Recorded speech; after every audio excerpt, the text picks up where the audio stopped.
नमस्कार, सेहत कार्यक्रम में आपका स्वागत है। मैं आपके साथ मुरली मनोहर और आप देख रहे हैं नेशनल कवरेज। आज हम आपको एक ऐसे पूर्वांचल के बड़े डॉक्टर से मिलवाने जा रहे हैं जो यूरोलॉजिस्ट हैं। Ashish nursing home multi speciality hospital के डायरेक्टर भी हैं और पूर्वांचल के जाने माने यूरोलॉजिस्ट भी हैं। एकदम जुआ हैं और नई तकनीकी पढ़ कर के आए हैं। आप जानिए डॉक्टर आशीष वर्मा जी से कि यूरोलॉजिस्ट क्या है, क्यों होता है, उसके लक्षण क्या हैं, उसकी रोकथाम के लिए हमें क्या करना चाहिए। इन तमाम बिंदुओं पर प्रकाश डालेंगे डॉक्टर आशीष वर्मा जी। देखिए एक रिपोर्ट। यूरोलॉजी जो ब्रांच है मेडिसिन की, ये मूत्र रोग, किडनी के जो सर्जिकल एस्पेक्ट्स है, जो ऑपरेशन वाला जो एरिया है, जैसे फिजिशियन होते हैं, सर्जन होते हैं। फिजिशियन आपकी दवा देते हैं बीमारी के, सर्जन उस चीज़ का ऑपरेशन करते हैं। वैसे यूरोलॉजी डिपार्टमेंट है, ये किडनी की संबंधित बीमारियों का सर्जिकल डिपार्टमेंट है। जो ऑपरेशन होते हैं वो यूरोलॉजी में आते हैं, जो दवाइयों से होता है वो नेफ्रोलॉजी में आते हैं। यूरोलॉजी में बहुत तरीके की बीमारियाँ आती हैं, आदमियों में अलग होती हैं, औरतों में अलग होती हैं। कुछ बीमारियाँ कॉमन है, जैसे पेशाब में इन्फेक्शन हो गया है, जैसे पुरुषों में प्रोस्टेट ग्रंथि रहती है, पेशाब की थैली के नीचे वो बड़ी हो जाती है, उसकी वजह से पेशाब रुकने लगती है।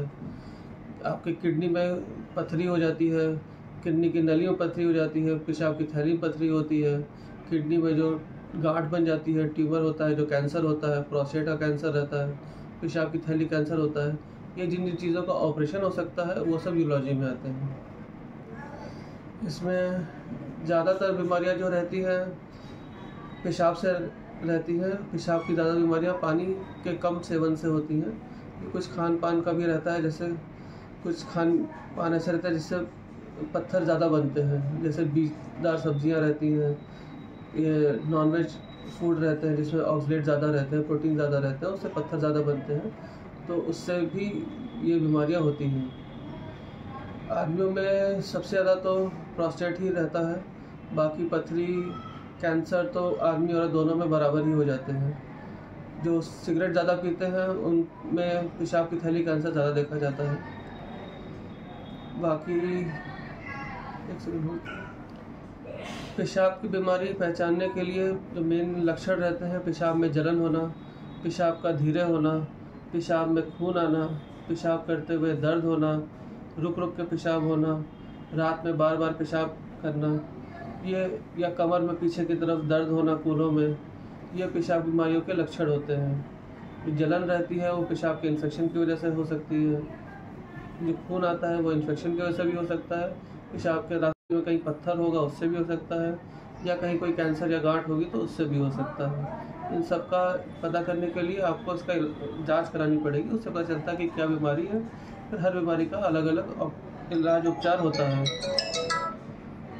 और जो इससे मेन कॉम्प्लिकेशन ये रहता है कि अगर आप किसी बीमारी का रहता आप समय पे इलाज नहीं करेंगे तो बीमारियां बढ़ जाएंगी। जैसे कैंसर का आप सही इलाज नहीं करेंगे, स्टार्टिंग स्टेज में तो हर चीज़ का इलाज हो जाता है, ऑपरेशन से निकल जाएगा। जब बढ़ जाएगा, पूरे शरीर में फैल जाएगा, तो फिर कहीं पे भी कोई इलाज नहीं हो पाएगा। फिर खाली कीमोथेरेपी, रेडियोथेरेपी से उसको कंट्रोल किया जा सकता है कि आपके कुछ जीवन के साल बच जाए, आपके कुछ और रहने में आराम हो जाए, दर्द में आराम हो जाए। जो आपका प्रोस्टेट है उन सब का पेशाब की वजह इन्फेक्शन है, उनकी दवाइयाँ आती हैं, दवा से कंट्रोल हो गया तो अच्छा, नहीं तो फिर प्रोस्टेट का ऑपरेशन भी हो जाता है दूरबीन से। पेशाब के रास्ते में जो नली है उन सब का भी ऑपरेशन दूरबीन विधि से आराम से हो जाता है, बिना चीरे टाका के। इसमें आपको 1 से 2 दिन बस अस्पताल में रुकना पड़ता है, उसके बाद छुट्टी हो जाती है, आप नॉर्मल अपना सारा काम कर सकते हैं। पहले जो होता था बड़ा चीरा लगा के ऑपरेशन होता था, हफ्ते भर आदमी अस्पताल में रहता था, महीने भर अपने काम से छुट्टी लेके बैठता था, वो सब अब नहीं रहता, दूरबीन से हो जाता है। 2 दिन में आपकी छुट्टी हो जाती है, फिर आप अपना सारा काम कर सकते हैं जैसे आप नॉर्मल करते थे। वजन उठाने वाला काम भी आप कर सकते हैं, कोई चीरा टाका नहीं लगता है। बीमारियों का रोकथाम का मेन है कि आप पानी ज़्यादा पिएँ, हर साल अपना चेकअप कराते रहें नियमित रूप से कि कहीं कोई पत्थर तो नहीं बन रहा है या कहीं कोई गांठ तो नहीं आ रही है। साल में एनुअल बॉडी चेकअप कराते रहना चाहिए ताकि पूरे शरीर में कोई बीमारी हो। किसी बीमारी का स्टार्टिंग में मिलना आसान रहता है इलाज, जब बीमारी बढ़ जाती है तो फिर इलाज भी महंगा हो जाता है और करना भी मुश्किल हो जाता है और कभी कोई पूरा इलाज हो भी नहीं पाता है। तो हर साल एनुअल बॉडी चेकअप कराते रहना चाहिए।